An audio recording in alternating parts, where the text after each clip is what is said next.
අපි ඩුබායි වල කම්පැනියක් ඕපන් කරොත් නම් යුනයිටඩ් අරබ් එමිරේට්ස් රටේ අපි කම්පැනියක් ඕපන් කරොත් අපිට මොන වගේ වීසා එකක්ද හම්බෙන්නේ? ඔව්. අපි ඕපන් කරන කම්පැනි නැත්නම් බිස්නස් එකේ එක ෂෙයා හෝල්ඩර් කෙනෙක් නම් ඉන්නේ. අපිට හම්බෙන්නේ ඉන්වෙස්ටර් කියන එක වීසා එක. ඊට අමතරව එක පාර්ට්නර් වඩා ඒ කියන්නේ ෂෙයා හෝල්ඩර්ස්ලා දෙන්නෙක් ඉන්න පුළුවන්, තුන් දෙනෙක් ඉන්න පුළුවන්. එහෙම ඉන්නවා නම් අපිට හම්බ වෙන්නේ පාර්ට්නර් වීසා කෙනෙක්. ඒ වගේම තමයි මේ වීසා එක අවුරුදු දෙකෙන් දෙකට රිනිව් කරන්න ඕනේ. ඒ වගේම අවුරුද්දට අඩුම ගානේ එක පාරක්වත් දුබායි රටට එන්න ඕනේ. මේ වීසා එක වැලිඩිටි එක තියාගන්න.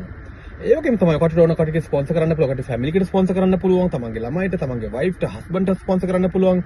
තමන් වෙනින් තමන්ට ඩ්‍රයිවර් කෙනෙක්ට ස්පොන්සර් කරන්න පුළුවන්, ලංකාවෙන් ගෙන්න ගන්න ඕන නම් තමන්ගේ සර්වන්ට් ලංකාවෙන් ගෙන්න ගන්න ස්පොන්සර් කරන්න පුළුවන්. මේ වගේ ගොඩක් දේවල් තියෙනවා. So මම හිතුවා මේ පොඩියට වීඩියෝස් කඩලා මේ ඔකට ඉතාමත් වැදගත් ඉන්ෆර්මේෂන්, පොඩි ඉන්ෆර්මේෂන් බට් මේ ඉතාමත් වැදගත්. ගොඩක් කටේ තියෙන ප්‍රශ්න මේක. කියන්නේ දන්නේ නැති දේවල්.